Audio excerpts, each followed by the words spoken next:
Hello, baby. I was crazy once.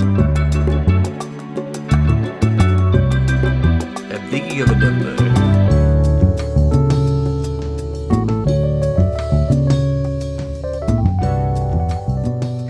Guys, I'm so sorry. I've caught the clap. Oh my god. I shouldn't be recording this podcast with you. It transmits over. It's a podcast-truly transmitted disease. What a way to start. It's PTV, podcast transmitted disease. Yeah, and I'm talking about some PIV, if you know what I mean. What does that mean? Podcast in version. Vagina? Yeah. Yeah, podcast in vagina. 30 seconds in, boys. 30 seconds in. We're talking about all kinds of viruses. Uh-huh.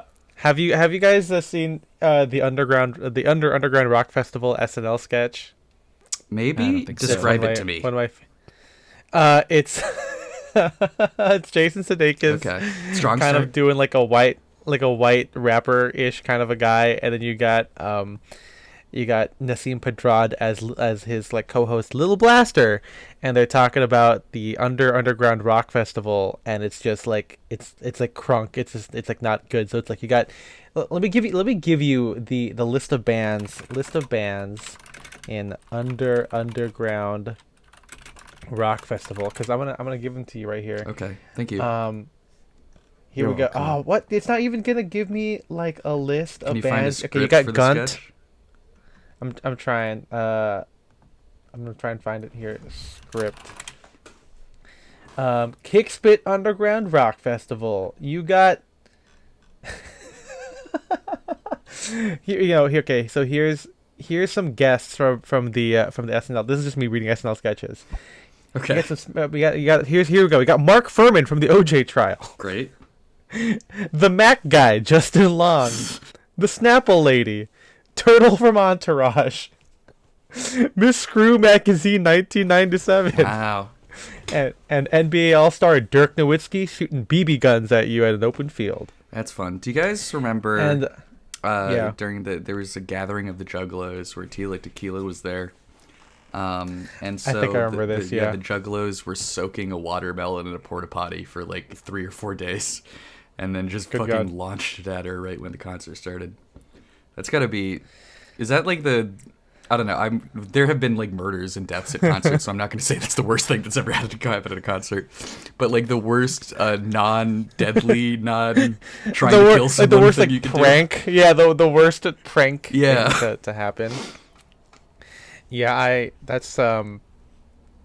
Yeah, I think so. I mean, I can't imagine. Like, I feel like I've heard stories of people like hooking up at a porta potty, and I'm like, That's so smelly. You might as well hook up in public than a porta potty. Yeah, Like, honestly, I feel like the Juggalos would be cool with that, dude. What if we do our first Here's live the thing: show and someone you're does that hooking to up, us? and then you look. The thing is, like, you know how like when you're at a porta potty, the rule is like don't look down. Yeah. You know what I'm saying? Like, I feel like if I was hooking up a porta potty, I look down, instant like boner dead. Dude, you know I what I'm saw saying? a It's just- video on like it was on like Twitter or Reddit or something like that, and there's a guy Yeah. at like a concert. He went into the porta potty and he looked down, and there was just a dude in there. There was like a dude fully down the hole. Hey man, Just like looking up. Yeah, just look it up. He was like fucking like high out of his mind or something. But I was like, I don't know what I would do. I think I would like have a heart attack if I would have to call 911. if I like just like the shock of I've never thought that there would be a person in my toilet, and so if I saw that would blow my mind. I think. Yeah. that's kind of funny because that would be like the best laxative.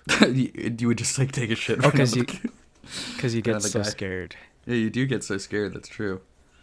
Yeah, that's Especially that's 'cause my the guy was whole- Freddy My Krueger. whole thing. Maybe that's what the guy was hoping for. That Yeah. somebody gets so scared that they Did they poop? just You know, poop it's everything. Stranger Things have happened. Like the show Stranger Things. Isn't that show like dead now? Kind of. They're or filming something? the last season. Yeah. I mean, every show on Netflix, like, you know, they're even though they're the only streaming service that kind of makes money, they're still allergic to making money. So they insist on doing the binge thing where, like, I don't know. I remember like the last season of Stranger Things, I feel like people talked about it for 3 days, and then afterwards they're like, well, time to wait another 5 years until the next season comes out or whatever. And they're supposed to be like high school, not even high school kids. Yeah. They're like junior high or something. Yeah, That's crazy. I mean, people were making the same jokes about fucking Harry Potter. Do you remember that when those movies were coming out? They were like, "Oh my God, you're like Daniel Radcliffe is like 30 now, and he's playing an 18-year-old or something." But I don't know. I don't think they were that old. No, I don't think. Okay, I'm just talking. I do remember Daniel. jokes like that, and there is an epic movie. There's an entire sequence that revolves around that. Epic movie. Yeah. I love that there already is an article called "How Old Is Daniel Radcliffe in Every Harry Potter Movie." I'm just gonna scroll to Because I know the early ones, the ages lined up, but you can't do that every year. Harry Potter and the Deathly Hallows. He was 19 and 20, playing a 17-year-old. That's not bad. That's not bad. No. What are these jokes, man? Like I said, you got to watch fucking epic movie, one of the greatest movies of all time. And you'll see a joke where they have a bunch of 40-year-old actors come out and be like, "Yeah, we're Harry Potter." Wait, doesn't like Cal Penn play like one of the toughest He does, kids? yes. No. I think that's epic Pevensey? movie. I get all those goddamn movies confused. I've never seen superhero movie. I think I've only seen epic movie and maybe disaster movie, and both of those, even as kids, because when you're a kid, it's like you kind of like everything that you see. I remember those were some early movies I saw where I was like, wow, this is bad. Like, this is actually, like, pretty bad. Talking about impressing girls, which we'll get into in a second here.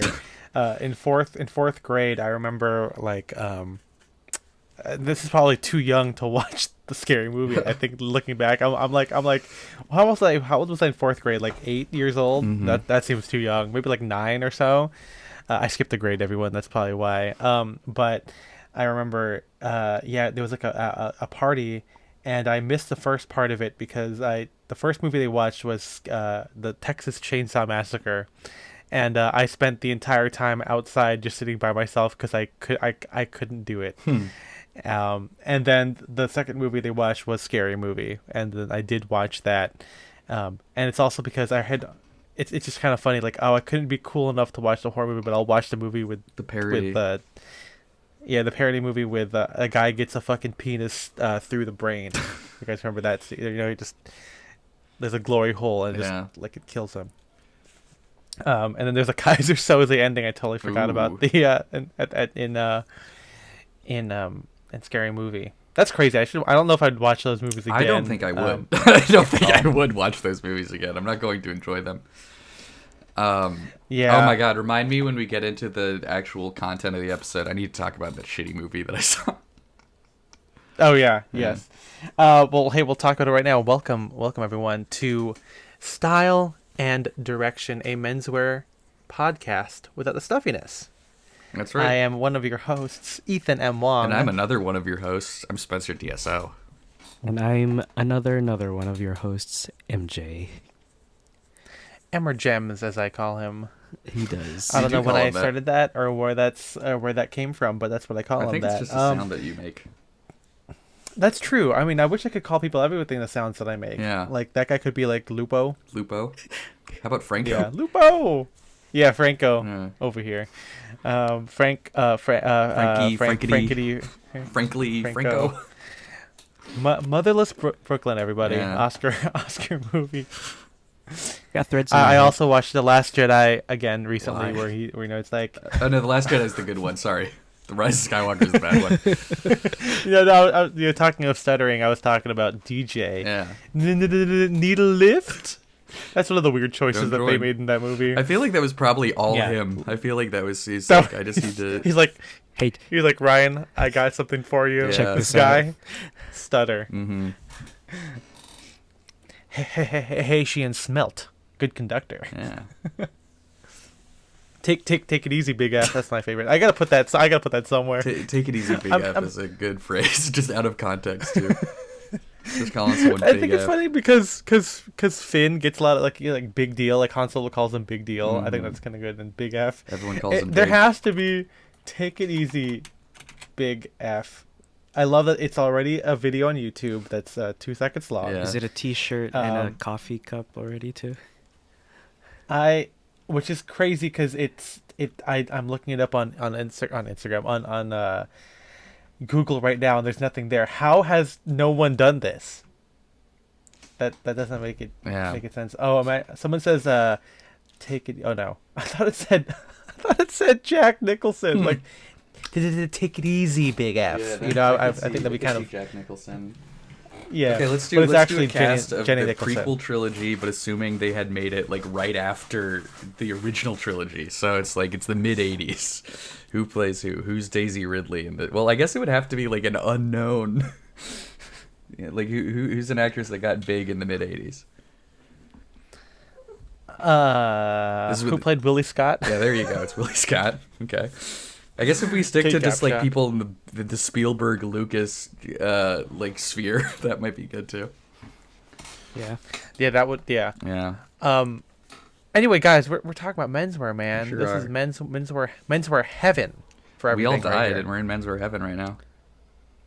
Yeah. Welcome to heaven, bitch. That's what St. Peter's gonna say at the pearly gates. You're allowed to swear up there. That's what makes it heaven.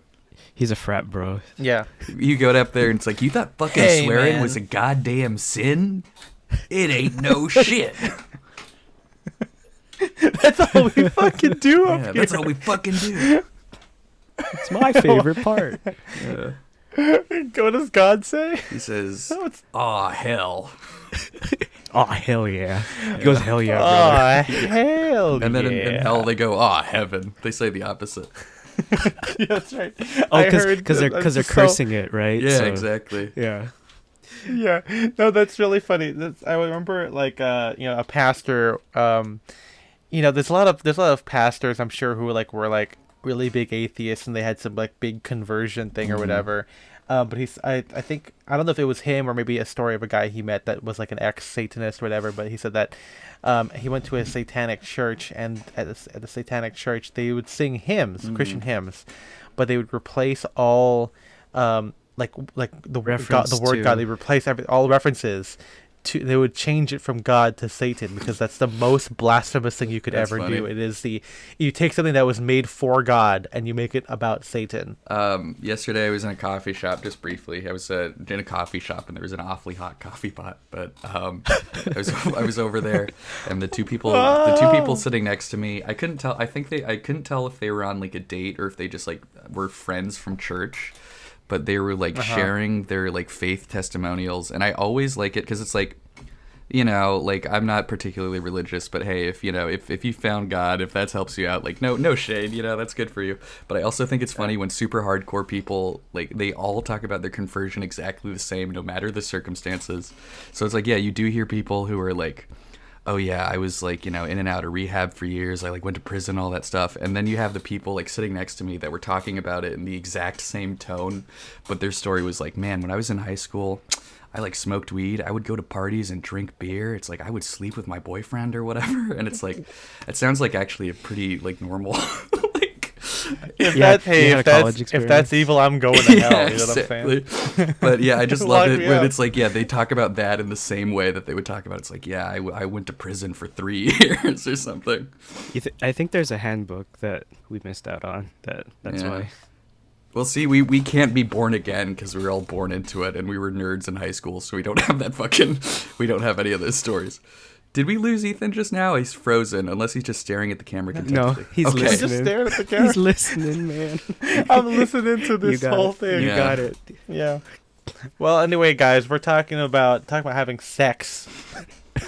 We're just dating, I guess. Talk about sex, baby. Yeah. We're talking about dating and dating attire, and I guess kind of more for me, relationship attire. You know what I'm saying? Relations. Yeah. Because I'm always fully clothed when having sex. Always. Except for the one. You have the sheet. There's dozens of us. Yeah. Yeah. So the reason why I wanted to talk about this is because everyone knows this about me, but maybe the people in the podcast don't. I find dating so fascinating. I think it is one of the funniest things to talk about. And in terms of the stuff that we talk about on the podcast, it is probably the place where clothing might matter the most, in a sense. I mean, not again. When you're dating, there's a lot of other stuff that factors into it, but clothing definitely plays a big part of it.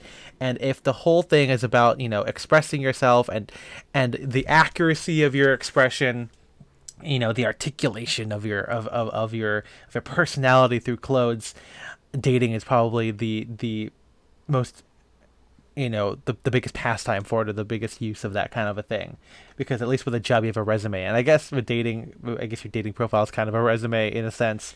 But yeah, I love this idea, and we had to wait till I had a girlfriend to talk about this, because I've since I've won the game, I'm qualified. There you go. Yeah. But yeah, no, it's really interesting, and it's also because a lot of guys kind of get into it for this reason. I think it's mainly like 80, maybe it's like 80%. Oh, I'm going to college, or I'm finishing college. I need to get dressed for my office job or whatever. What should I wear? But it's also like, hey, I want to look cool. I want to wear something that I can wear on a date. Or sometimes, yeah, it's like a guy going to a wedding, and a wedding is kind of a date too, if you think about it. It's just it's a date to an external occasion. Are you saying when you're And attending a so- wedding, or when you're getting married? I feel like when you're attending a wedding, that is more of a date than That getting married. Yeah, I mean, well, if hey, Spencer, not to call you out here, but why does it say save the date? Oh, you're true. You're true. Yeah, You're true. yeah. You're true. Every We should put Yeah. that somewhere. You're true. yeah. you But I should thought, have yeah, it. we would talk about this because it's just kind of fun, and then we got two single guys, and I got a lot of single stories. I got a lot of double stories. It's oh really? Just like two stories Yeah. at once. Yeah, and I got one triple story. One you know what I'm triple saying? story, but that's Um, that's a rare one. Just one. The peak of my life was Uh-huh. that one story, and then it Where never. three things it never- happened. That's right. Yeah, at once. Uh-huh. But yeah, to be clear, we're not going to be talking about like the dates themselves. We're going to be talking about what we're wearing. Yeah, because on I these think we dates, can. I think and- we can all agree, all women are beautiful queens, and we have nothing bad to say That's about right. any of them. That's right. Especially yeah. since this Yeah, is we're- public, and there is a slight chance that some of them may listen to this podcast. I would say I think the moral of the story is that we're the bad ones. Yeah. I think is the at least for me Uh-huh. with my clothes. But yeah, I mean traditionally, right? There's a whole like the idea behind dressing up. The idea about dressing for expression in general is like a new thing. I remember like watching a TikTok, and like I've been saying this for a long time. Of course. But especially with menswear, right? It was traditionally it's like you would wear a suit to dates, Mhm. and this is not like, oh, we should go back to that, but I'm saying like you would dress up for dates. You watch like old sitcoms and movies, when the guy gets the girl or he's going to try and impress someone, he has to put on a suit for it, right? It's kind of like, or like high school, right? Prom, right? Yeah. Prom is like kind of like a date in a sense, right? Or maybe one of the first things you do, or a dance, you ask a girl to it and you got to wear a suit for it. And so there's a sense of like, you look mature, or you look, you dress for success, etc. Mhm. But of course, I feel like that's kind of changed lately as clothing has, as society has gotten more casual, but also we accept more things you can wear on dates. A suit is not the only thing you can wear, and so for us, that's kind of a bad thing because the things that we wear are now read in a different social context or different way. It's like it's also more of a situation where like, why are you dressed like that? It's Why not you just dressed hanging like out. that? Now it's, and now it's like you're going on a date. Like, why would you do it? And now with dating apps, where you're supposed to distill your whole thing into 6 photos or whatever. Yeah. It can be kind of hard to show off what your style is and whatever. And again, I'm saying this as someone who primarily wears suits. This might be more of a problem for me than it is for people who don't wear suits like 5 or 6 days 6 days a week. And so, yeah. It's just it's interesting. I mean, we did a podcast, a stream more like it with our good friend Young Chomsky, which is available linked in the show notes. Sure is. Or in my essay, where we call it is wearing menswear unattractive, or is it bad? Is it bad to be into menswear while you're dating? And I think we agreed like it's kind of bad. Like it's not helpful, right? I mean, I think It's, I don't know. We'll get into it. Yeah. It's I think it depends on who you're going out with, I guess. That is true. Yeah. Like, I think in general, right? Because most guys, they want to attract as many people as possible. I think doing anything that is alienating, or I guess niche, and wearing suits, wearing vintage clothing is niche in the wider scheme of things. Yeah, I mean, again, we'll it get can into be more specifics bad. about this, but I honestly think, I don't know, if you're just being more selective about who you want to go out with, if you think about, yeah, the kind of partner you want, then I don't know. I kind of dress in a way that I hope that person that that girl would appreciate. Yeah. And so, I don't know. I would not necessarily want to be with someone who would be weirded out by like suits or fucking any of the stuff that I'm interested in or whatever. That's really funny because I feel like in my past, and I don't have like a huge dating experience. I only started dating like after, or like right at the end of college. I always felt like my issue was I had to teach someone to appreciate suits. Like I feel like, I don't know, maybe this is like a little bit of a self-esteem issue, most likely, but it's also like I always, since I always grew up with suits being weird, and not like in an overt bad way, like not in like a bully way, or that in a way that I was like intentionally like only by myself, but it is still noticeable that I'm like the only one in my friend group who wears tailoring. It's still hard to be like, okay, they might like me, like personality wise, but the suits are like a begrudging thing that they have to deal with. It's like a, not emotional baggage, but physical baggage that you would see. And so, I know early on, I didn't have that idea that, I would date someone who was into fashion, because even people who were into fashion, especially back then, might not, and I guess this is still true now, people who are into fashion may not necessarily mean that they are into or appreciative of my style of dress.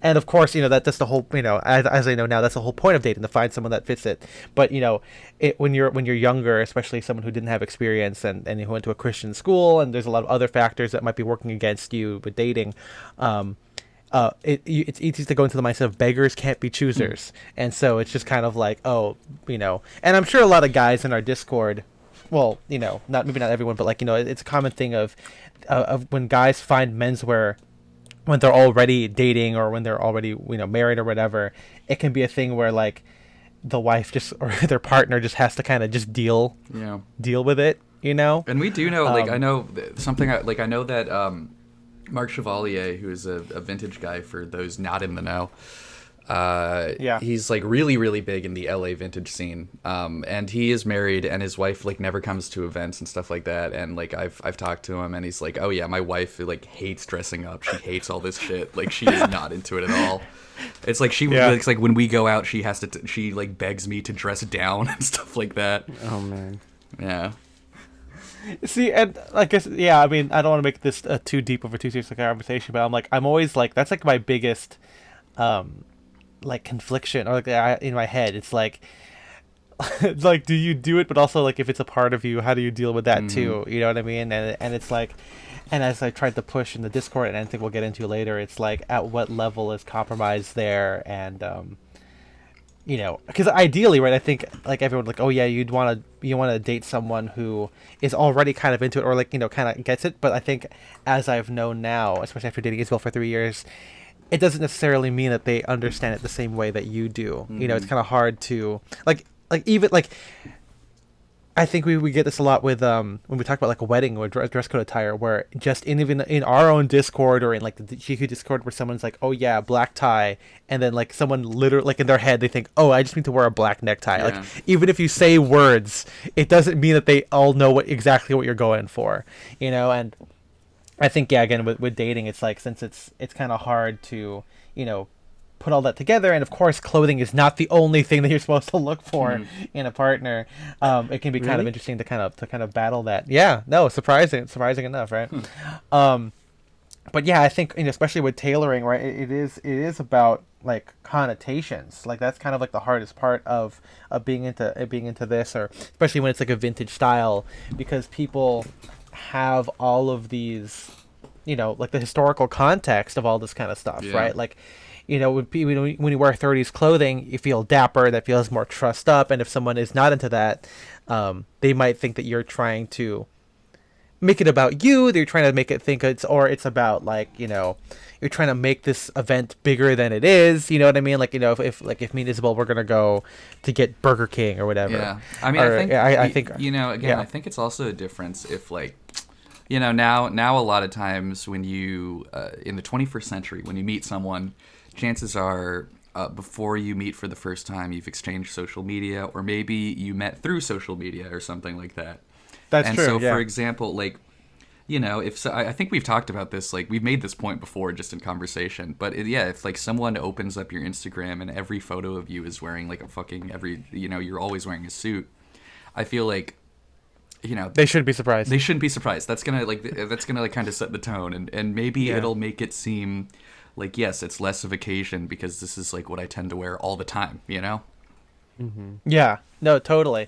That's kind of funny because I know we'll talk about what we wear to dates later on, but since I've always had, or when I started dating, I had the whole thing of like, menswear is like my secret shame, and yet I post it everywhere. Mm-hmm. It's kind of like, it was like a thing of like on a date, I would wear like the plainest clothing. Like I'd wear like, I wouldn't even wear sportswear, I would wear like jeans, a t-shirt. It's like vaguely 50s, but like I think even then I didn't have like too wide of a leg of jeans or whatever.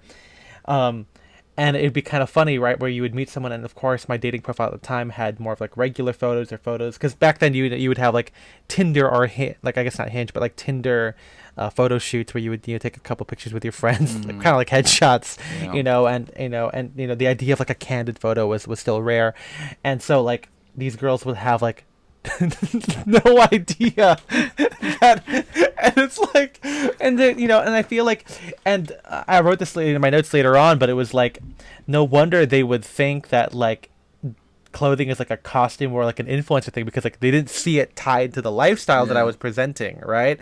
It felt like I was putting on airs, and so and you were breathing them. I just think. Yeah, that's right. Yeah, H2O. Yeah, H2O. Breathing water. I'm a fish, baby. Whoa. Fish called Wanda. He's got gills. Never seen that movie.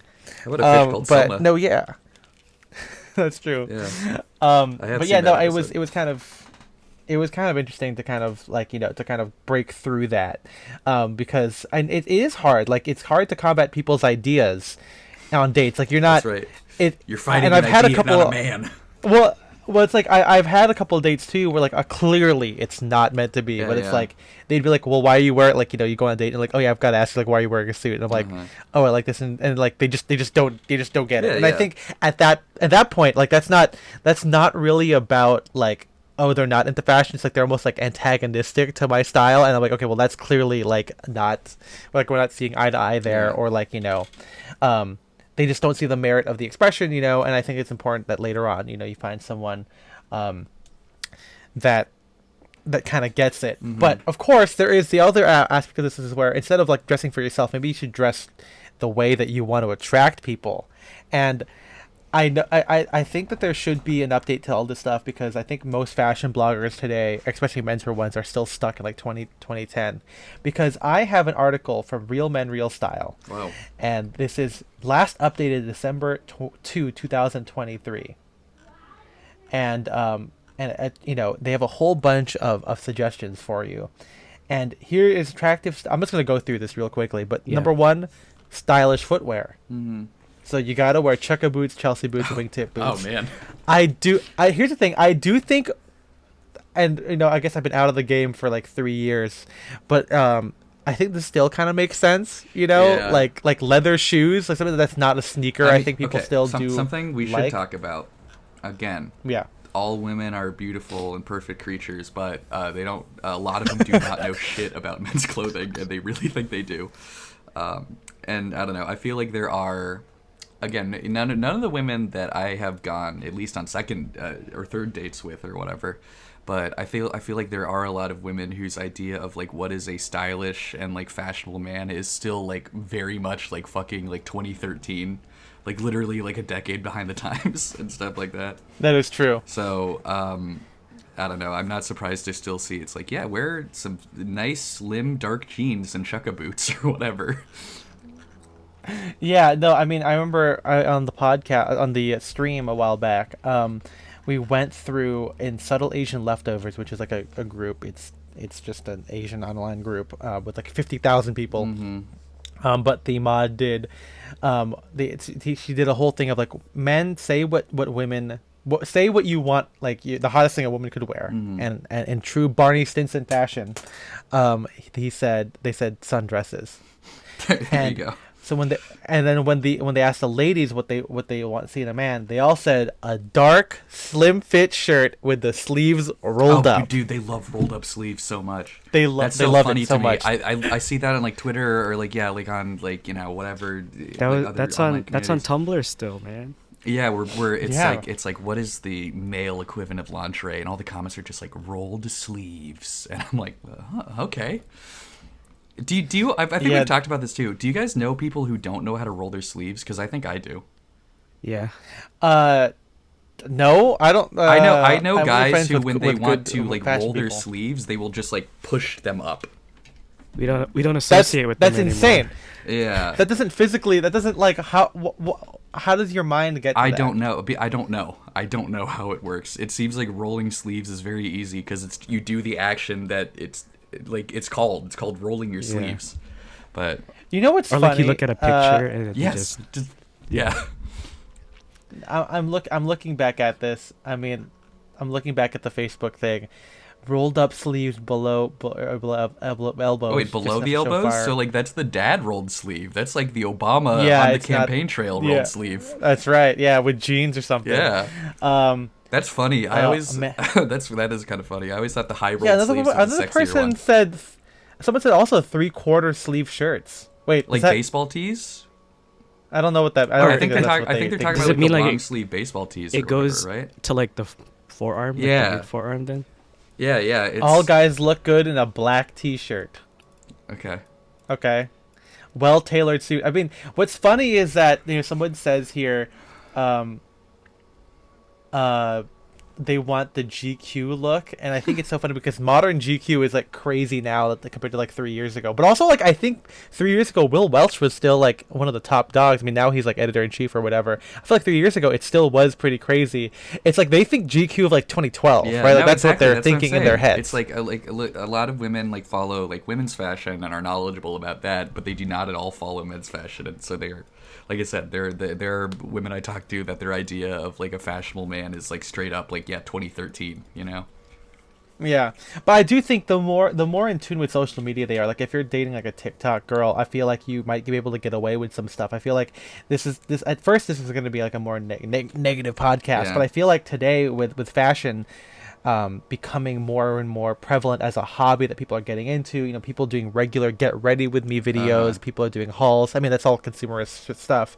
But I think that nowadays it's funny because like the tide has like shifted completely. Where like a girl's like, I don't want to date a guy in Chelsea boots and skinny pants. I want to date a guy in like baggy jeans and like Doc Martens or whatever. And Okay. that could be because most TikTok skews younger, and that's kind of what's trending there. Because again, now But I the, feel like the, there the is a little bit of a prevailing- carryover. The prevailing menswear advice that I find online from people who are not necessarily into menswear that I think is wrong is just like when they're just like, I never want to see another man wearing a boring suit again, and they'll take a picture of like some guy at a red carpet wearing like a big like sparkly like fucking like avant-garde thing, or they're wearing a dress or whatever. And again, no shade to any of that. Like if you want to wear that, that's fine, but I don't want to dress like that. I'm sorry. It's like I don't want to wear the Billy whoever, what's the guy's name?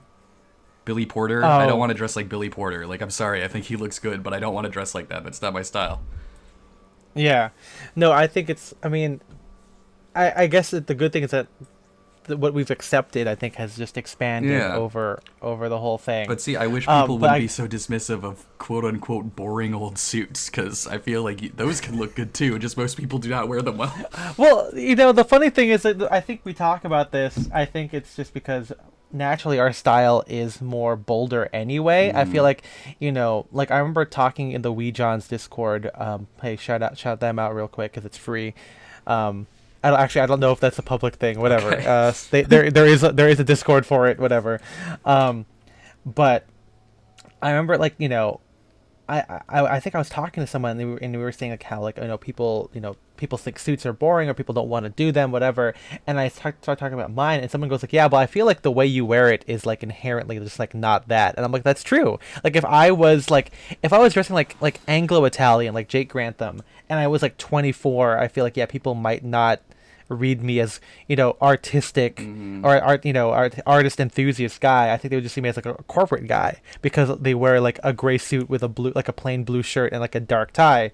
But of course, even though I do that from time to time today, I think it's a little bit quirkier that because I'm wearing like a sweater vest and a beret, and I'm wearing with funky sunglasses or whatever, I feel like naturally you're able to kind of escape that, and so it's better now to kind of escape those drab suit connotations. And I think, in terms of like what we wear to on dates, I probably wouldn't do something that's overtly corporate. Yeah. I think it's good to wear like a brown suit, for example. Yeah. Because yeah, again, and it's also, again, like I said earlier, like elements of prep and menswear are in the zeitgeist. Guys are wearing loafers to dates again. The idea of like the skinny, like ripped moto jeans guy with a long line tee. You might see them, but they might be like 40 or 50 now. Yeah. They're not going to be like a 25-year-old. I think 25-year-olds, like, I mean, I think it's cool, even though I feel like there's an element of like sex appeal and a little bit of like dressing for the algorithm and zeitgeist, which of course you can't escape with dating, because that's the whole point is to look cool. Yeah. But I at least like that, guys are wearing a blazer with trousers and loafers to a date. Even if they're wearing it with like a wife pleaser, or like a knit polo or whatever. Even if it's that case, it makes what I'm wearing just a little bit closer. Even though I'm wearing a tie and the spear point collar, like, I'm closer to that than I am with the Moto G and hustler guy or whatever. I think that's helping me. I mean, I would never want to be single again. Knock on wood. We don't have to repeat this episode another 3 or 4 years. No. But but I think it's a good thing that if I was single again, I assume the journey wouldn't be as hard as it was, 5 years ago, when I'm like, one of the few guys who is wearing tailoring. I mean, what's really funny is that one of the couple of first dates I went on with a girl a while back, she was like, "Oh yeah, my friends know who you are because they've seen you on Reddit all the time." And I said, like, "What do they think of it?" This is like 6 years ago, and she's like, "I don't think they like it." And I'm like, "Okay, that's cool." That's But then today there's the opposite problem, where my girlfriends, in New York, will be like, I went out with someone who like recognized me from your Instagram. I'm like, that's kind of weird. But I do post my friends a lot. But I think that's kind of funny. With like, hey, I've seen you on Ethan's Instagram, and I'm like, that's, oh boy. Eee. Yeah, do we want to but I get think into what we wear? Yeah. Yes, let's talk about that, because I think, to quote Alex, I mean, maybe this is getting a little bit ahead of it, but like, I think what we wear is a little bit, or at least used to be, women repelling. Yeah. This article doesn't exist anymore, because Oh, no. it was on the old Jackal mag, which doesn't, it's another publication that I guess doesn't exist. So unfortunately, this article is gone to the good aether, and so all I have is like the Reddit comments for it. But it was an article called like why we, and it's it's a menswear magazine, why we love women repelling menswear, and it includes stuff like tweed. There's also like pair boots, and it's funny because pair boots, even though I think they're so cool, and of course Fashion MF think it's cool, people still don't They like think they're like, why pair do you want boots. these shoes? They Like they look weird. like orthopedic shoes, and Yeah. I'm like, they don't even look like that. I They think don't. they don't. Crazy. They're not People even. just see chunky shoes not and even- think they look like orthopedic shoes. I haven't heard that before about pair boots specifically. Yeah. Maybe chunky sneakers though, Yeah. but not pair boots. Yeah, and so I think it's kind of funny, because I think our journey with dating attire has always been like, we should wear what we like. Yeah. And we, you can't sacrifice that. Like I said earlier about me wearing the plainest outfits, and I'm sure MJ's gonna clip this. I'm gonna have a picture of me like wearing like a gray T-shirt and jeans, and be like, this is what I wore on a date, because I think that the woman would, the person I want to impress will be less impressed with a suit, and I have to win them over before I can wear this. Of course that's changed. But yeah, I think that's basically sums up the journey, at least for me, of just like finding a way to be myself while still being true to what I'm what I like. I mean, that could be with anything, right? It's the same thing with like even just like writing your dating prompt, like not even clothes. Like you just want to convey something of yourself. Yeah. You know. But Spencer, how did you date anyone in high school? Like, did anything No, like how did it change? Well, because the thing is, I went to a really, really small high school that was like, my graduating class was like 50 people or less. And the I problem, like how you always say that, but we all have the same exact yeah, high school exactly. experience. But Yeah, I was gonna the say thing, join the club of 3, Spencer. yeah, I know. But here's the thing: Yeah. I was such a friendly and charming guy that I was just friends with all the ladies. You know, I didn't really. Oh man. Yeah, I was friends with some of them, but anyway, no, I didn't really date in high school. I started dating in college when I got on the apps, and yeah, I feel like at that point I was just kind of like desperate for like anybody, and so I would kind of do the same thing where I would still wear vintage stuff because that's all I own, but I would try to tone it down or make it look more contemporary, stuff like that. But like I said, and all the all the women that I've gone out with on multiple dates have been people that were kind of like accepting of the style, and if not like into it, they didn't think it was like weird or lame or whatever. So I think now my average date outfit, I have like a couple formulas, and it's again like it's not me compromising my style. It's stuff that I like. It's stuff that I'd wear on a daily basis. But it's like what we talk about, the concept of like sexy menswear or whatever.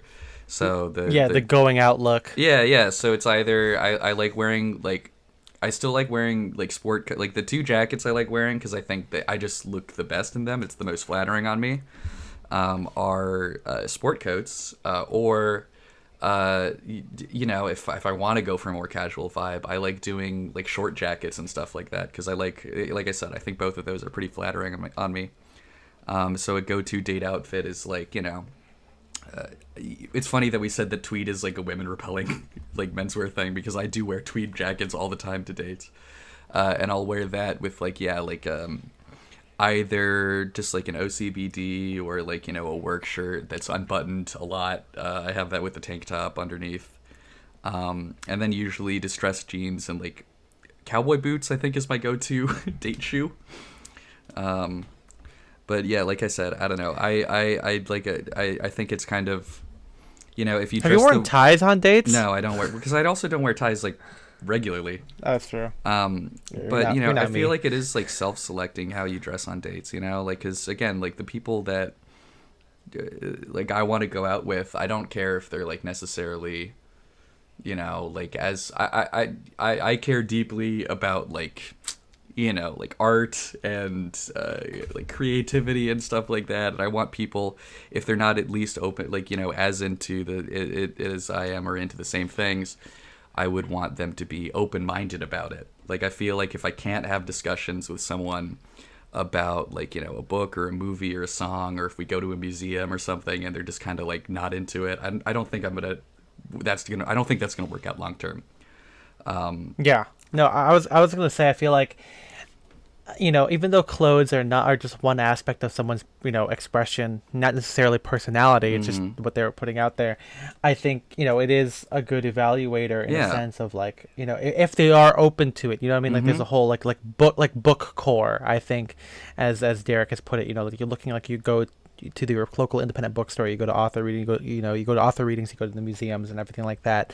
I feel like that's an important thing, and there is a style to that kind of person, and so it just makes sense. Like you would want to be open to dating someone like that. It would be, and I don't think it's inherently like you're not saying this, but I know that some guys I've met who are into menswear would be like, oh, they're I wouldn't want to date someone who's into athleisure, and it's not because it's casual, it's because I guess it's just like when you're afforded more avenues of expression, you might take different choices. And I have gone out to with achieve that. It's like I don't know. I would like my partner to have like a distinct sense of style or something like that, because again, I like talking about that with people. It would be nice to have discussions. But I have gone out with women that do wear like athleisure a lot, but we can still discuss things like art or music or movies or whatever, because there's still interest in that. But yeah, I feel like if you go out with someone and they freak out because you're wearing a tweed jacket or something, that's a bad sign for things to come. Yeah. And also, I don't know. think I think it's also yeah. helps as we're entering our mid to late 30s or 30s. Sorry, 20s. Mid to Anyways, late. we're entering our mid to late Don't 20s. say that. Yeah, sorry about that. You know, it's more and more common for even the, you know, the girl that I'm going out with to dress up a little bit, at least for the first date. You know, it's not. Right, because at this demographic, right, like the quality, not the quality of the date, or like the level, I guess, of what you might be doing is different. Like I could see, again, if you're in high school and you're going to get like a boba, Yeah. wearing a suit to that just kind of is weird. But if you're like, again, you're in your mid to late 20s and you go to a dinner, it doesn't have to be like fucking Nobu or anything like that. But you're going to like an Italian Yeah. restaurant. Yeah. You might be wearing a sport coat, and you might get boba afterward if the date's going pretty well, or a little nightcap for you.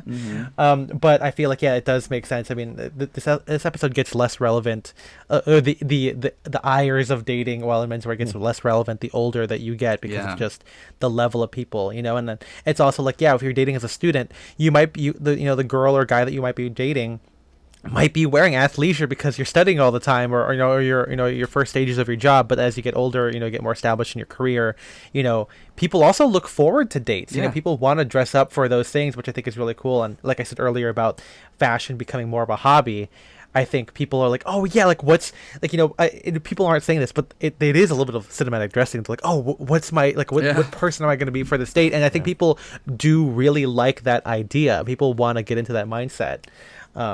And so, I mean, I guess to bring it to me now, I think I do that. But like again, early on, it was like, oh, I gotta be the normal guy on this date, and so I gotta wear this T-shirt and jeans.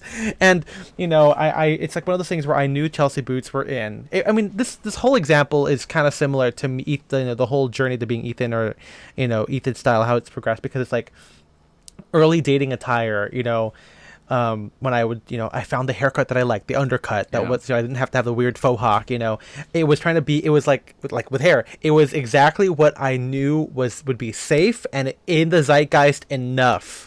So like, again, having an undercut, wearing I guess crew neck T-shirts aren't exactly like in zeitgeist. They're an evergreen thing, but wearing it with like black jeans, wearing it with Chelsea boots, wearing it with a short jacket, because back then Heidi Slimane wore like the cropped double rider, so I'd wear a lot of leather jackets or whatever, and plus I loved wearing them in vintage casual, and a good thing it worked with my dating style. But of course, as I alluded to earlier, it would just I would go out on dates with girls who I just would not get it, or at least didn't, not just my clothing, but like, just maybe someone who didn't have the same ideas that I had. Maybe they wanted more of like a regular guy who wasn't as obsessed with the nuances of music in this Yeah. particular scene, or like photographing things or whatever, and going to art museums in the way that I do.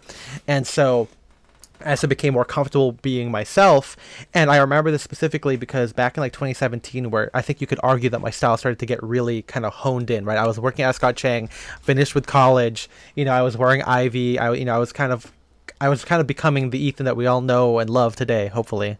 Ask Isabel. But I think there I met the Gooch brothers, Josh Gooch, and I remember like I was hanging out with him, and he was going out on a date, and he was like putting on a tie, but also like a leather jacket and like a little flat cap, very, I mean, not necessarily something that I would do, but definitely like the rock musician guy, but like who's into vintage. He wasn't like Harry Styles. He was still kind of like a dark workwear, if you would call it that. And I was like, oh wow, like you're actually putting on the tie, like that's wild. And he was like, well, I mean, that's what I do every day. Why wouldn't I do that? And I'm like, holy shit, that's crazy. Because I know for me, if I knew I was going on dates, I was working at Ascot Chang. It's all the way in Beverly Hills. But I'd wear a suit every day. I didn't always want to change, but I'd always because I have this idea of what I was going to be doing later on, and dates are almost always in advance. They're not, they're not always spontaneous. I would always wear like my jean outfits with a sport coat, or a suit outfit that I would still look good with a tie, without a tie. Like I would just take off the tie and it would be like, a going out look or whatever. I would always do that because I've always felt like it would be too intimidating for these people I would go on dates with. But that conversation, that very brief sentence from Josh, I was like, damn, I should just be myself. And I remember one time where I did go on a date with someone. We had poke and boba, and I wore a I wore like my brown cotton suit with like an OCBD rep stripe tie, and I think I had a bucket hat on because I was still, my undercut hair wasn't slouchy, but wearing a bucket hat was. And you might be like, oh, that's a weird choice for a date, but I remember like going on a date, and they were asking me like, oh, that's why are you so dressed up? Like, oh, this is what I was wearing today. I mean, I work in menswear. They go, oh, okay, and that's it. And I'm like, oh shit, like it's totally fine. And so, but that girl, we're still mutuals today, but it's not, it's just friends. But eventually, the more I leaned into it, the more I would date people who also had fun with their clothing, and just were more, and it just naturally they were into the same things that I was. They might not like film scores that way, but they would see the merit of that. They're into poetry and they like writing these narratives and getting expression from words. There was just, the more I became more of what I wanted, the more confident I was, the more the quality of the dates was better, and of course the less animosity I had when it happened. I will say, again, all women are queens, but I remember one time on a date, I mentioned I was writing an article about thin belts, and they for the life of them, could not understand why thin belts were cool. And I was like, yeah, I mean, they were like heavily antagonistic to it, and I think it was also just like funny, but it was still like this is kind of a weird conversation to have, where they're like, well, wouldn't it be better if it was big because like you would hold your pants up better? I'm like, I guess I mean I feel like works. I don't know if she's listening to this, please tell me if I remembered the argument correctly. But the funny thing is, I never got, and maybe just because I still looked young, and some of the day, like the beard is relatively new-ish, but I never got the professor thing, just like you did, Spencer. Like what was the best comment? It was like, I matched with you because I can't believe you do this. It's like why do you dress like an English professor? It's like, do you actually dress like this in real life or something? And I think that was also at a time where I don't remember if I had the beard, but yeah, my Tinder pics probably weren't the. I don't know. They were cool for menswear guys, but probably not best for Tinder, I guess. Yeah. I think it was like and then she like unmatched with you after you said something like those. You said. It's like a lot of older Japanese men on Instagram love my style. And then unmatched. I mean, at that point, I was like, I don't think this is gonna work out, so I just wanted to be funny. Which is really, I mean, like, I feel like if she was genuinely interested in you, I feel like she would have been like, what does that mean? You know what I mean? Yeah. Like, I don't know. But she clearly, I mean, I wonder if you're, if we were ever, I don't want this to happen, but to be in a compilation of stuff. But I feel like we're like 5 years out of these stories. I feel like there's worse people out there. Yeah, we're gonna be the new West Elm Caleb, but it's gonna be for something very innocuous. Spear Point Ethan. Yeah, Spear Point Ethan, and then there's gonna be like some billboard from like PepsiCo being like, "Don't be like Spear Point Ethan. Buy this." That was maybe the craziest thing that's happened in recent years. Yeah, when big brands were like piling on this random dude on Twitter. Yeah, a Wendy's or whatever, IHOP. I really hate that. I think I saw something. I guess it's not a good story because I can't remember literally what the drama was or the company that responded to it. But I remember like seeing this company respond about this drama and being like, the West Elm Caleb thing is just because he like ghosted women. He would just like go on a couple. No, I know. Oh, okay. I think there was something else like similar, like it was like a Tinder story, and it was like, it wasn't like Moscot, it was like some random ass brand, like in like the verified thing, and they were like this guy ain't it, and then the person comes and thanks brand, and I'm like, I hate this. I hate that we're living in this right now. This sucks. It's not cool. But I think the ultimate thing here, the whole lesson for me is that I don't dress to be attractive. I mean, the whole thing is I dress because I'm trying to find the person that also thinks this is attractive. You know what I mean? Like, it's a very self-selecting thing. And the issue that I have, like with anything, is that the more niche it is, the harder it is to find that. Because again, I've matched with a lot of like indie girls who kind of get it, but there's been a couple times where like they still think, like kind of probably like Spencer, where they match for the novelty of it. And I've had discussions about like they think I'm like I'm an establishment guy, which I think is so funny. But it's like it still does happen where it even if you're putting stuff out there, it's still, people will still read it wrong, which again can be true of literally anything you put out there. Even if you know, just because you say a joke doesn't mean people will read it that way. But I think when your chosen attire, and I'm talking about this guy, I'm pointing at myself, when your attire is what is normally worn by, you know, college Republicans, WASPs, fucking Rockefellers, whatever, it is hard to do that. And you know, not everyone will read it that way, both good and bad, but it's just something that we have to deal with. What about you, MJ? Dating attire? Well, I have the advantage of, you know, coming into clothing after Ethan has experimented and, you know, you know what fits of mine did not get a second date, and you know what fits did, and so it's well, just wear the proven stuff. Yeah. Because you already talked about like the two extremes, right? Where it was like too you felt like some things were too much or too over the top in some sense, and then you had the too quote unquote safe or too regular, right?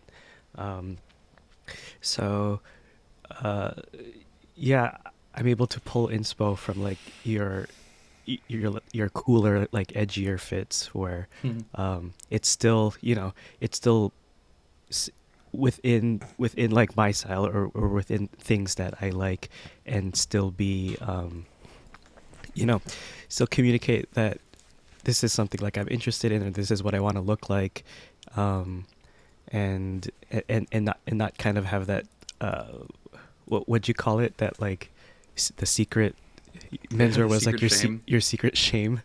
Yeah. that like, oh, maybe if they just like it's an open secret, right? Like that's kind of the funny part of it. If they like me enough, maybe I can wear like, you know, my full like IV fits and stuff like that, like later on, you know, rather than just leaning into like what Josh was saying. Well, they're probably gonna find out one way or another, and might as well just, you know, just show out every time. Yeah, I mean, but like, what's your guys's like mentality on it? Like, do you dress up? Like, are you trying to be like a little bit edgier? I mean, I guess we kind of talked about that with the going out look. There is inherent sex appeal, and because I'm wearing that, like, I mean, that's the whole point of the going out look. It is a look for going out, and so that is different than my staying in or not going out attire. And I do think, obviously, on a date, you're going out with someone, and so it just makes sense to do that, right? Like, to kind of be a little bit edgier. I mean, again, I would say that I don't necessarily think about the level of formality. Again, it, like, you know, that there might be a difference where it's like, yeah, if we're just meeting for quick coffee, I might not do a sport coat. That's what I might do, like a leather jacket or something. But I'm generally dressed. That's mainly the only consideration. I'm mostly dressing for what I think I look the best in, I guess, versus like, you know, what outfit of yours is the best version of you for that? Because I mean, you approach it right, like on your first date, like you still don't know if you're going to go on a second date, right? You might as well go, I guess, all out, which is funny because on a coffee date I would wear a suit to that. I wouldn't wear. It's one of those things where maybe this is my ego talking here. If they don't get me at my suit, they're not gonna get me at my leather jacket. There you go. So it's that's like they're not gonna get the sexy thing. If they follow me on Instagram, they're gonna see that all the time.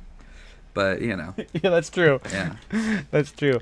No, I mean, I think what what's it called? Kiyoshi was saying, because I know we tried to talk about this, and I mean, we'll spend the last half of the episode, talking about relationship attire. That's something that I will have to take over, unfortunately for you guys. Well, I do want to talk about my recent singles night speed dating experience. Oh yes, yeah, that we got that too. But I was gonna say, for dates, like, you know, do you dress? You should dress authentically instead of aspirationally. I think some people might dress up. People see suits as aspiration, right? When their life doesn't really have that. I'm talking like when you dress like a hustler, right? Yeah. But I think it's good to dress. Paul Newman. That's true. Or hustle, the hustle. Or the hustle. or Dirty Rotten Scoundrels. Or Hustlers. The magazine. Yeah. Or Hustler magazine. But I think it's good. Like, I think, you know, to dress like the person that you are instead of the person that you know that you want to project in a fake way. Like, you don't want it to be like that's what makes it cosplay. You know what's actually I'm looking at photos of Paul Newman and the Hustler, and this is kind of how I dress on dates. So I do that. You do that. I was gonna say, I think I do dress like Frasier at the coffee shop. Like, I think actually, when I talk about my dating attire, I do wear for that sex appeal. I do wear like a darker suit, and so it's like, like it just ends up being like, well, the long answer is Armani, but in my head, it's still a bit like a Frasier crate on a date. But yeah, Spencer, tell me about your recent speed dating thing. What did you wear to that? So that I did my classic dating look, which was tweed jacket. I wore that with dark OCBD jeans, and I think I just did OCBD, loafers. not a sports shirt. No, I did the dark OCBD because here's my thought. I told you, it's like I just was gonna do, it was a singles night at a local, like repertory theater, like an indie theater. And so I was assuming that a lot of the people there would be into movies because it's hosted at a theater. And so my kind of thought when putting together was my look. And this is also maybe a little bit, like, this is just how I dress on dates normally. But when I was putting together the outfit, I was trying to think, it's like, okay, it's like if I was like the protagonist of like a rom-com from like 1971 or something. Like, so there were like some elements of like, I like I said, I did the brown check tweed jacket with a dark blue, like my navy blue sport or OCBD, my distressed jeans, and then loafers. And so, it was a little bit like, love story. It was a little bit like Woody Allen and Annie Hall, unfortunately. Oh no. Some elements of like early 80s, like Richard Gere, like a little bit, like When Harry Met Sally, stuff like that.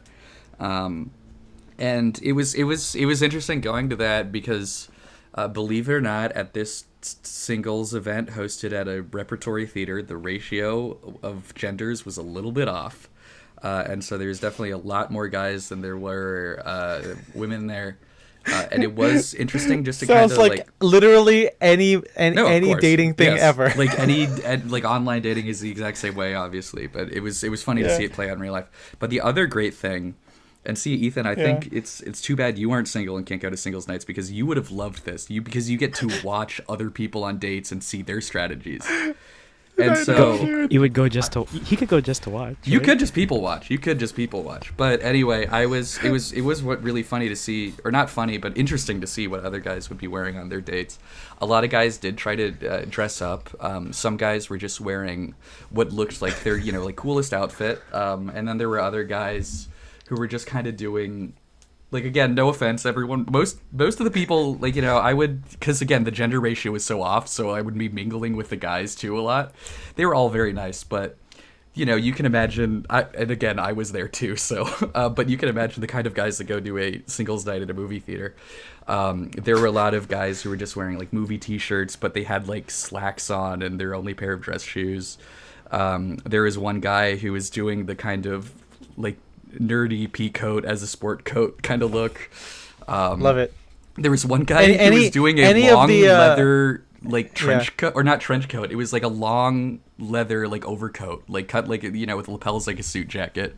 But I thought that was an interesting date jacket. Like a was there any of the what do you call it, the cardigan peacoat thing that we see like no H&M? I didn't see. I think I saw a guy in like a church thing like he was wearing a cardigan and a movie T-shirt, but that was like okay, like Abed. Yeah, like an Abed look. Yes, an Abed. Yeah, but then I think in my head guys look like Abed, Sheldon Cooper. Yeah. or like No, and see, it's like, listen, I've never thought of I'll be 100% honest. I've never thought of myself as like a Casanova or something. But it was also kind of funny when like I would talk to some of the other guys who were like clearly nervous. There was one guy who, again, nice guy. I hope he doesn't ever listen to this episode. But he had like a gift bag. And like he had a bunch of like little anime figures or card game shit or like little nerdy things like that. And I was asking about that, and he's like, "Oh yeah, it's part of my pitch or something." And I was like, I don't know. I just talked to like, because again, I was like, I think I used to get way more nervous on dates, but here's one good thing about getting a journalism degree: it kind of forces you to get out of your comfort zone and talk to a lot of people. So I think now I've gotten better at that, where I don't really put any pressure on it, and I'm just gonna go and have like a normal conversation with this person. But a lot of the guys there did not seem to have that mindset, where they were like, I need to make this a sales pitch or something. And again, Yeah. I'm not trying to sound like I'm bragging. But again, after I did my round of speed dating, I went back into the lobby. You were waving 'cause- on the phone numbers. You're like, oh, time to go home with my Rolodex full right here, baby. Yeah, it's like I went back into the lobby because the option, like the lobby was like the hangout area. The auditorium was where they were doing the speed dating. They just sat up like a row of chairs in front of the front row seats, and you would just sit across from each other. And so after that happened, I just went back in the lobby because I didn't want to just like stand on stage and watch everyone else do it. Maybe I should have. Maybe that would have been funny. But I was talking to some of the people in the lobby, and two guys came out and like, "Hey man, we're all rooting for you in there." I'm like, "What do you mean?" It's like we're just rooting for you. I'm like, okay. And so in the end, I did actually, there were like 6 girls to like 20 guys, and I did get a date. We watched Thumbs up. literally one of the shittiest movies I have ever seen. I need to tell you about this. I'm going to say the name of the movie, and again, I don't think the guy that made it follows me, but I did talk to him, and he's a nice enough guy, but I don't know if it should be in Wait, film. hold on. You watched it and wait, hold on. So no, okay, so here's here's the event. It was a speed dating thing, and then they showed a series of like short films. And the guy who was hosting the speed dating event, he was the one that directed, like, I guess the feature presentation or whatever, like the Good main Lord. thing. But no, it was so bad. And like I said, it wasn't just like a boring or like cliche thing. It like literally seemed like he didn't know how to make a movie.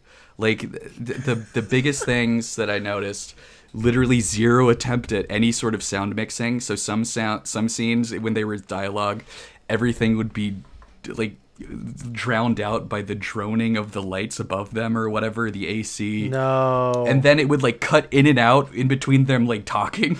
Like so it would just be silence, and then you would hear the droning and stuff like that. There were some scenes where it's like it seemed like they were just using the on-camera mics, and so you couldn't actually hear anyone because they were too far away.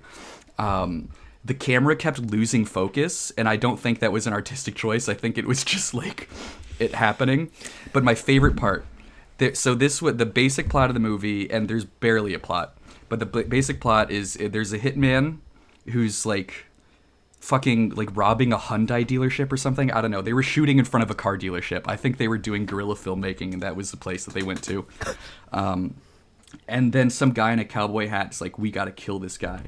And then nothing happens for a while. The guy just goes on he goes home, and there's some kid living at his house, and he's like, "Yeah, this kid's my neighbor's kid, but his parents fucking hate him," or something. And then he meets this girl and gets her number, and then loses it. And then it's like a week later, and he's walking on the street. It's funny. The next scene is like him standing on a street corner with his buddy, and they're just standing there, and it's like, "Man, it's cold out. What the hell are we doing here?" And they never explain what they're doing. But then he sees the girl walk by, and he's like, "Oh my God, that's her." And the guy's like, "You gotta go follow her." And so he goes, follows her, he gets her number. She's like, "Okay, you lost my number, but I guess I'll give you a chance." And then they go, and they like just an extended scene of them like walking around and making out. And then some hitman comes and kills him at the end or something, and that's the movie.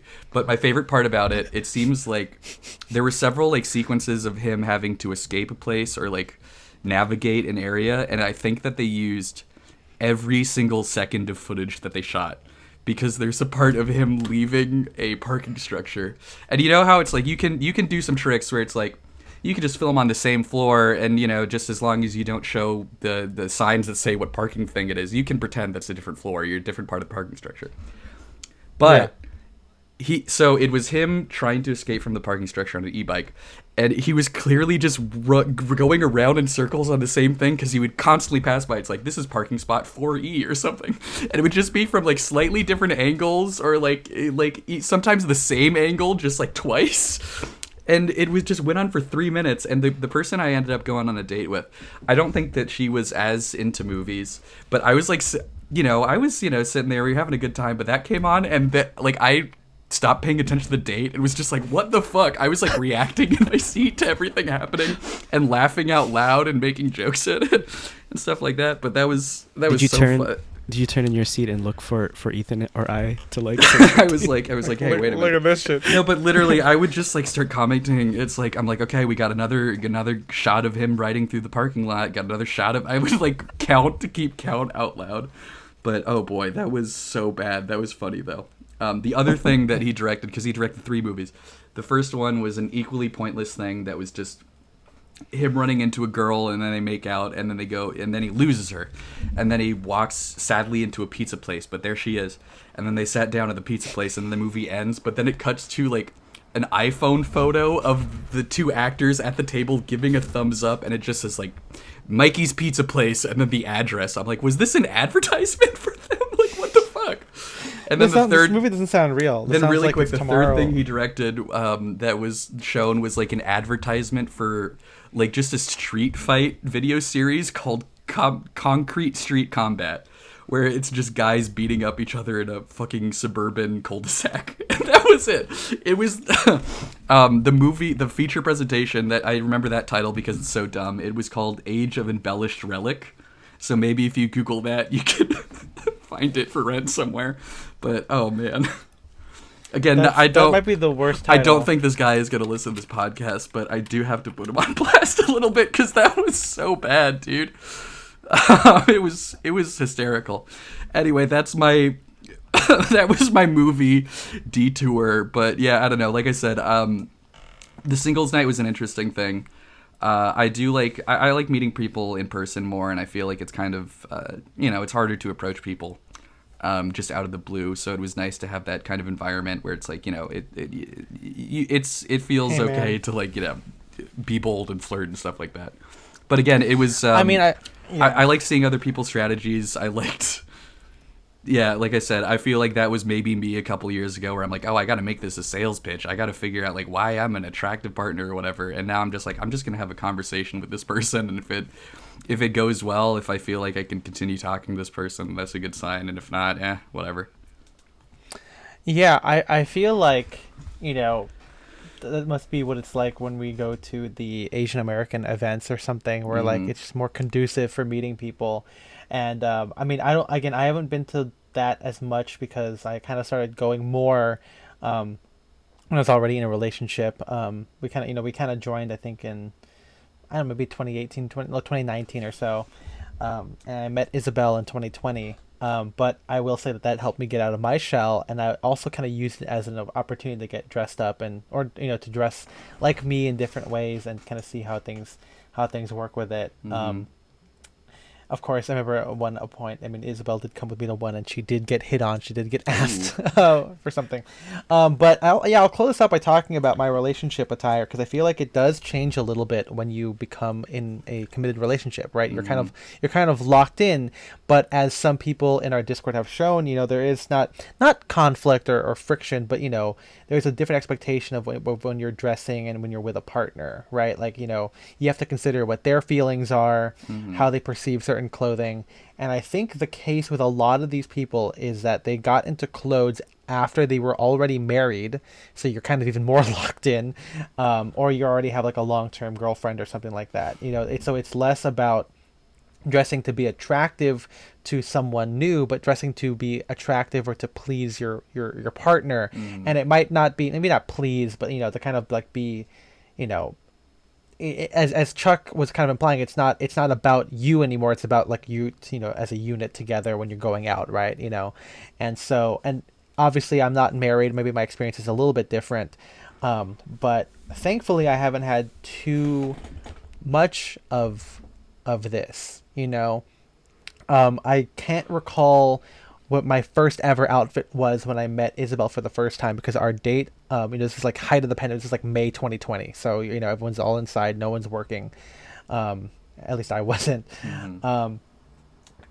She dropped off zines, and that was our first date, where we dropped off zines that we've collected, different indie comics, and I feel like that was kind of already a good sign. You know what I mean? Like of just, like that's the idea, like, hey, to get to know each other, why don't we share art that we've collected and discuss it and read each other's stuff, like why did we buy this, whatever, where did we get it from, etc. But I know, like, really, right away, like, I was already still wearing sport coats, and maybe the pandemic played a big part of that, of like, oh, we're not really seeing anybody, we don't, the temptation to wear pajamas is too high, and so maybe like we kind of understood like, oh, this is an opportunity to be outside and to wear something fun, because otherwise we're just wasting money on our clothes and just going nowhere. Yeah. And so there are a lot of early photos, and it takes a while for me to commit because I've not commitment issues, but there are a lot of early photos of us before maybe we were monogamously together, or exclusive. But I am wearing a straight up Esquire man attire. Like I am wearing a check sport coat, and we're just sitting at the, at a park bench or whatever, drinking boba. Because again, back then, we both live at home, or at the time, she, her grandma was there and everything. And so, you want to be careful of that kind of stuff. And so, we would go out to like Asian supermarkets, get a bunch of Asian snacks, get boba, and like just hang out outside. And so, but I think early on there, like she would kind of wear a dress. She is not as into like formal-ish clothing as I am, but she did have, and the clothes show that she has a very quirky sense of style, a very personal sense of style, and I guess you could argue it's very, very book core. Mm-hmm. And I did ask her some questions in preparation for this episode. I don't know if there'll ever be a future episode on Isabel, because I don't think she would needs that kind of personal attention. But I did ask her a little bit about her thoughts on fashion and dating and how it's affected her and different things. And one of the interesting things is that she was more concerned about like how expensive things were than the actual clothing themselves. And I think it's because, so a couple of things is where, she's able to do this in retrospect where, she's met a couple of friends like Sylvia, but she knows Sylvia's clothes are not only avant-garde designer, but that they're very expensive. And for me, she knows my clothes are like thrifted. So to her, it was more of a thing of, even though this guy wears a suit, he's still like within my normal like income range. Yeah. And like that's what we normally do. And I was like, that's interesting. That's a really interesting way of looking at it, because like it was not about like the connotations. And she would say that she's not educated in menswear, but I'm like, I don't think that really applies here. I feel like most people would just think, oh, suit equals rich or whatever. But the fact that she's like, she understands that this stuff is vintage and therefore is cheaper, or maybe there's more frugal aspects about it. Like, I feel like that was already kind of a green flag for her, which I guess, worked out for me. The other thing was, on my dating apps, there is a couple of sport coat pictures, but I think, of course, I'm smart enough, especially at this time, to not wear a tie. And also, I think the pandemic made me double down on ties more. So this is still a different time, when I was still more Ivy, more Drakes. 2017, 2018 Drakes, not the ALD Drakes that we know it today. Mm-hmm.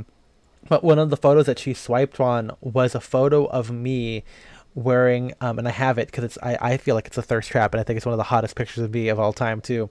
But I am sitting in a museum, and I'm crossing my legs, I'm doing my hand rested on my face kind of a thing, and I'm winking like I always do. But I'm wearing 5 pocket corduroys, white socks, penny loafers, and a dark green OCBD with a white turtleneck base layer. And I think, it's funny because I think guys would maybe wear that more today. But to me, that's a very like kind of more youthful, 2018, 2019 era look. But it is cute, and it's kind of artsy. You got some colors going on with the brown pants and the green, the hunter dark green OCBD. But it's also kind of ivy, it's kind of preppy. And the thing is that she likes the color green. She loves green so much. And so if like subconsciously, I guess it was like, she didn't think I looked preppy. She just thought I looked nice and I'm wearing her favorite color. And so she just naturally, just naturally was attracted to that kind of a thing. It's very, very random. Mm-hmm. And so, already right there, she was already kind of locked in that way. Yeah. Oh, I see your photo right there. I found that photo. Look. It's funny because that wasn't even a reference point, but I was just looking at photos of some of the movies that I was referencing for when I put together my outfit so we can do the album later. But this is literally what I was wearing. I was just dressed like Ryan O'Neal in Love Story almost exactly. I love it. I feel like I've done that also for certain looks. Uh-huh. But another couple of things that I have with her is that, so I think it's because she's kind of used to dating guys who weren't dressed up. and also maybe like a not a deadbeat per se, but like, you know, people who don't have things going for them. And not saying that I do, because I'm still struggling out here with my life also. But I think, you know, hey, you want to talk about what Kish said about aspirationally, authentically. Well, I mean, yeah, I authentically like suits, but I think that there is this kind of like understated idea that a suit is put together, and the way, like, you know, even if people aren't able to kind of like exactly say what makes a suit look good, I think people can recognize that there is effort into it. Like if someone who writes a song, even if it's kind of like not like a great song, people go, well, there's a lot of effort into that. And so the fact that you put an effort into something says something about you. I feel like she kind of said that was the same with me and tailoring, where like she doesn't know what's going on, but it looks good to her, and I clearly have you know, intentionality or whatever. And so I thought that was good to like attract her, because I don't think I inherently dressed more casual on dates with her, because again, during the pandemic I was intentionally wearing suits. I was just doing it for fun, and if you don't believe me, there's some photos I have of us there. But I do want to end the podcast by talking about like what we were now that we were 3 years into this. And I think obviously one thing is that even though she doesn't read the blog, she does hear a lot of my ideas for stuff before they get written down, because I get inspired all the time. But I think that she was able to kind of, as we kind of, you know, grew in our relationship, she was able to understand like clothing is an avenue of self-expression, and especially now that she sees it as like it's not music, it's clothes, but like there's a similar approach there. She can be like, oh yeah, I'm like each thing is a composition of ideas, and so she's able to kind of see that and see the merit of it and how I'm having fun with it, versus like, oh hey, we're just dressing up for because, you know, we want to be formal, you know. She's able to see it that way. Isabel is also a poet, and so I think she's able to kind of, even if it's not music composition, she does know how it's like to compose a work of art. And so she's able to kind of see that with clothing. And one positive thing is that she's able to kind of dress up with me. I think she kind of uses the excuse sometimes when I'm already dressed up to wear, you know, clothing that she either hasn't worn, something that she's been wanting to get used to doing, you know, like going to Dapper Day and kind of wearing like a cottagecore dress, you know. I think she said that she's enjoyed a little bit of like the occasions or whatever, you know, which I think is kind of fun. I feel like usually it's the other way around, where a girl wants to dress up and a guy is so boring, he's like, oh, I gotta wear a suit for this thing. But I think it's the opposite, where like it's fun, where I guess what I'm trying to say is that she knows that I'm going to be dressing up anyway, and so she can also feels free to wear whatever she wants to wear. And Isabel inherently has not just a good sense of style, but it's also kind of, she's very comfy. And here's the thing, I don't mean this as in, oh, she's wearing athleisure. I mean, she's wearing like like fleece pants with frogs on them. Like there is like it's silly. And I think that might be one aspect of it. I've said this before, where like I think that most people read my attire not as me being formal or dapper, but in the form of like that's kind of like cosplay or like being a furry. And so even though it's not inherently like that, you know, specifically, she still sees it that way. So she's like, okay, Ethan's wearing a fedora, I can wear pants with dogs on them. Like it just kind of makes sense that way. And so far it hasn't, I mean, it's been a positive thing for both of us. So it's not like I have to dress down for her, or that she has to dress up for me. I think it's because we just don't see it as up or down. It's just more so like we're congruous in our expression. Like we're both being silly little gooses who are wearing things that just don't make sense. And so it just kind of works out that way. But I guess I would say that even though I don't have that thing of like, you know, my girlfriend saying, oh, like please don't wear the blazer. Like I don't want you to like there isn't anything there. No, that's wrong. So maybe this will be a good clip. Maybe this will be the good clip. So I did ask her, what is it that I wear that you feel the most attracted to me, and what do I wear that you feel the least attracted or that you actually hate? And the number one thing that she liked was she likes glasses. I think she likes like nerdy guys. And I think that's kind of funny. I'm like, it doesn't like kind of matter what outfit it is, but like if I'm wearing glasses, it's positive. But here's the thing. I like wearing contacts, so I don't like touching my face. And so like, I'm like, sorry, honey, I can't do it that often. But she does like me wearing glasses. She also likes when I'm comfy. And I think that she likes it because she's comfy. So she does prefer me in like my hoodies. I mean, it's kind of funny. I mean, it is funny that it happens to me where she does prefer hoodies and sweatpants, or at least if it's out than wearing like a crew neck sweater with like jeans, kind of like more casual, but more so in like the comfy stay at home versus like a suit. But I think she knows, just like me with her, we don't have to dictate what each other wears. But we talk about women repelling menswear. I know with Tony Sylvester in the original article, I know we referenced it earlier, but I'm bringing it back right now, that like his wife didn't like that he wanted to wear half moon glasses, which I think is really funny. Yeah. And I think she said something like you have to be like 70 before you can do that, which I think is totally fine. But Isabel told me the thing that she is not thrilled whenever I wear it, and I think most people can share the same thing, is the schoolboy outfit. Oh, the schoolboy outfit. Whatever, With the and shorts specific.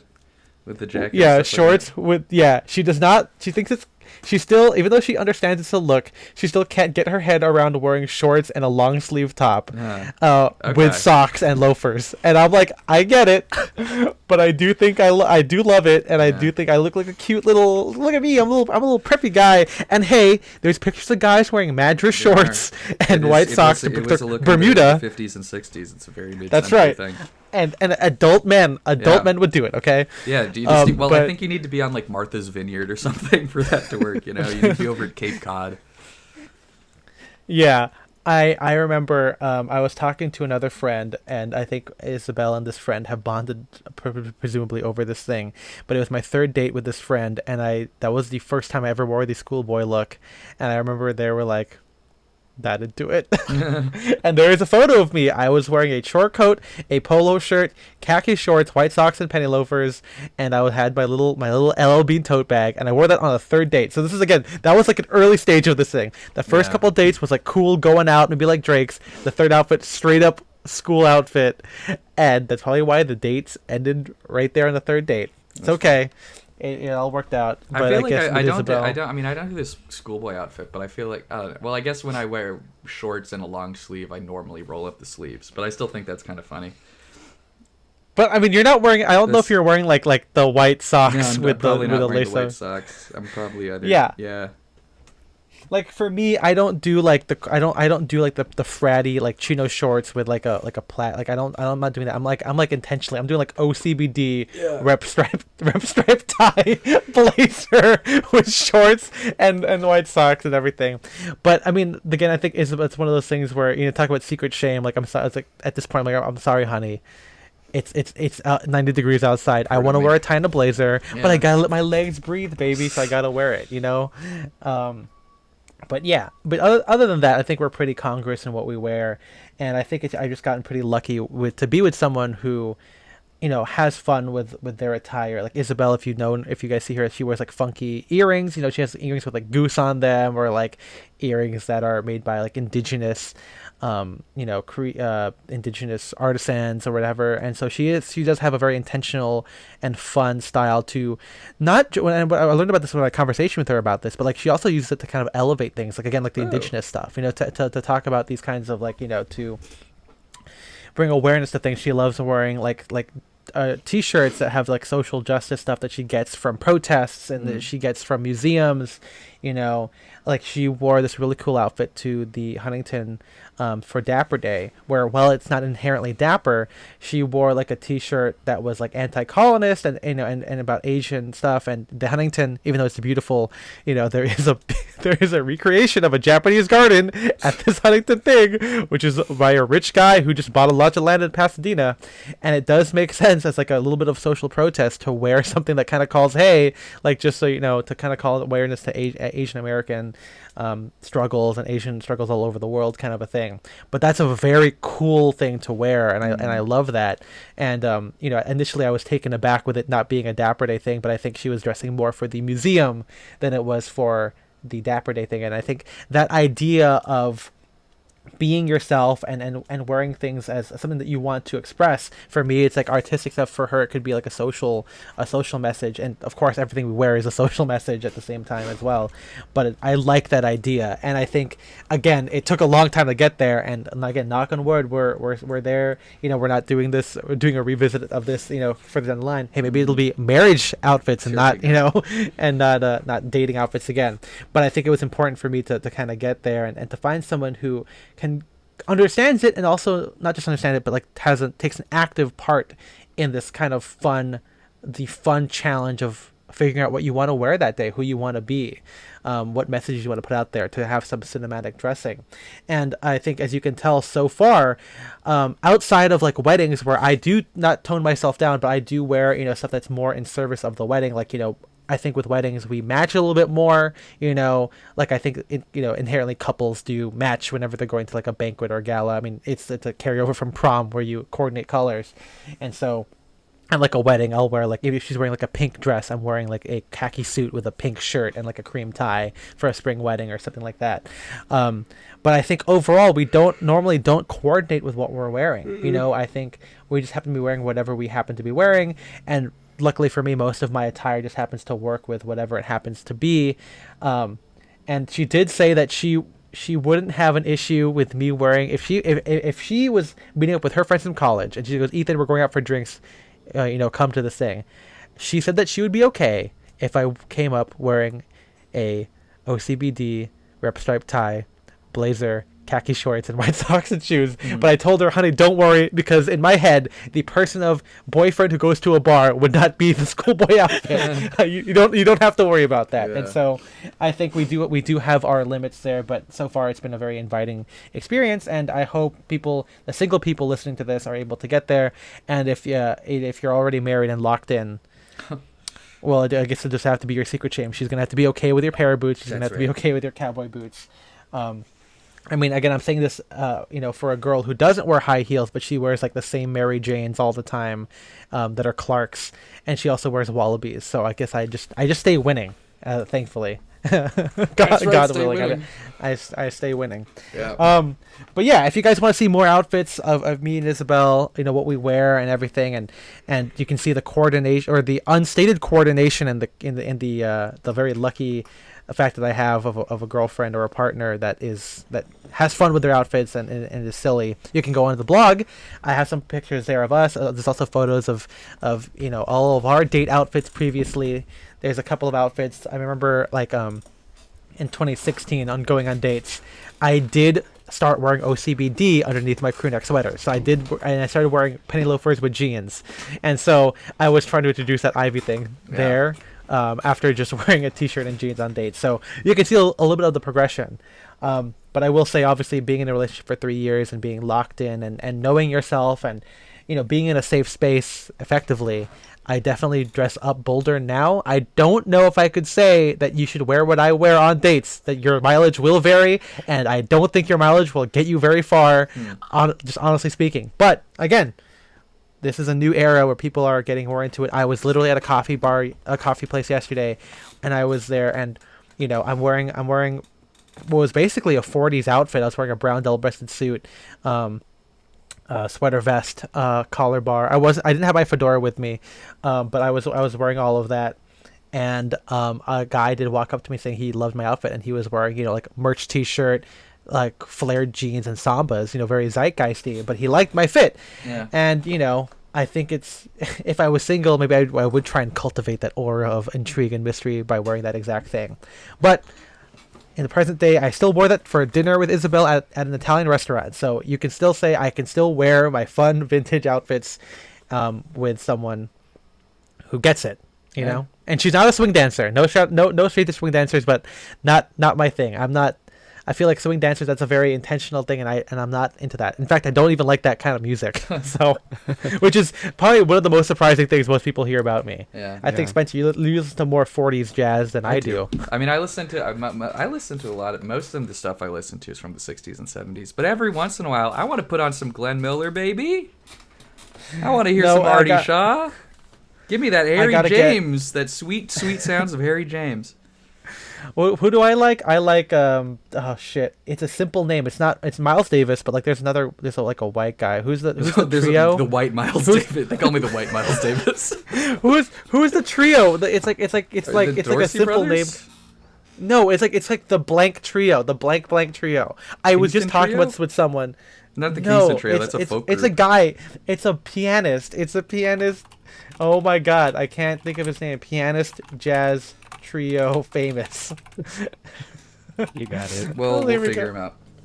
Bill Evans. Oh, Bill my Evans. God. Bill Evans is good. Yeah. The Bill Evans That's trio. what I'm saying. Yeah.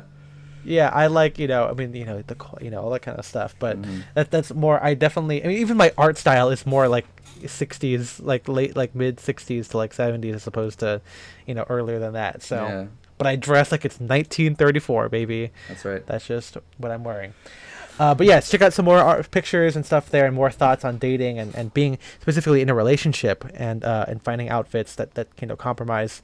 I'm biased. I don't have to compromise very much unless Isabel comes out with her podcast and actually says, "I actually you're not the hate great everything." compromiser. Ethan, yeah, I'm not Henry Clay. I think so. No, he's the was- great orator. Oh, the great orator. Is that Daniel Webster, or that's the guy that met the devil? Are we thinking, is the great, is that just Lincoln? Hold on, I'm gonna figure No, this out. it was This is Henry Clay. embarrassing. It was Henry Clay. Okay. I was right. Yeah, the great compromiser. Yeah, Henry Clay, there he is. Jesus. He was a full-throated advocate. Hell yeah, he was. That's what I'm looking for. Talking about dating. Yeah, I'm looking for. I'm looking for the compromiser and a great, the great. I'm looking for the thrower, Henry baby. Clay of ladies. I'm the white Miles Davis, and I'm looking for the Lady Henry Clay. Yeah, Can man. someone please draw this? Don't draw me. I Actually, if you do draw me as like like wearing a Miles Davis outfit circa like 1973, that would be pretty cool. You need like the big bug eye sunglasses. the long hair. And then I'd love to see myself with the hair. Yeah, like a jumpsuit or whatever it is that he's Yeah. wearing. Fucking what the fuck? Talk about check out the music episode. We talk about musician style. Really great good episode. And hey, if you want to keep talking about this, go to patreon.com/style and direction, all spelled out. $5 a month gives you access to our Discord, but also our backlog of movie outfits that we talk about, and also recently Spencer's Boston trip and the holdovers. Right. So that's a lot of fun. But it's okay. $10 a month gives you all of that as well, but we do say your name afterwards. So MJ, who are we thanking? We are thanking our sidecast fanatics, Shane Curry, Philip Gregard, Henrik Wilberg, and Alexander Batten. We appreciate you guys so much. Yes.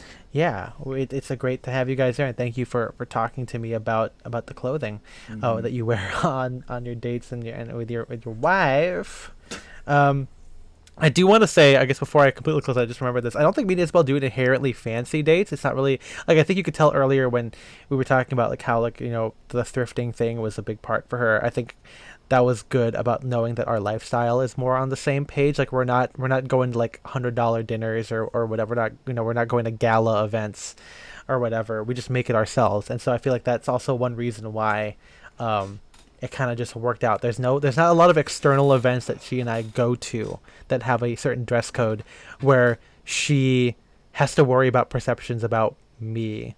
And I think again with her family, they're just happy that I'm wearing a sport coat. I think again they don't read it as overly formal. But I think now at this point, because I've known them for like 2 years now or whatever, they all know me as like the suit guy for fun anyway. So it doesn't really matter anymore.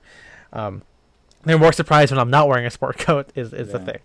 But yeah, you can follow me and you can see some Isabel on my Instagram at Ethan M. Wong. I'm at Spencer DSO.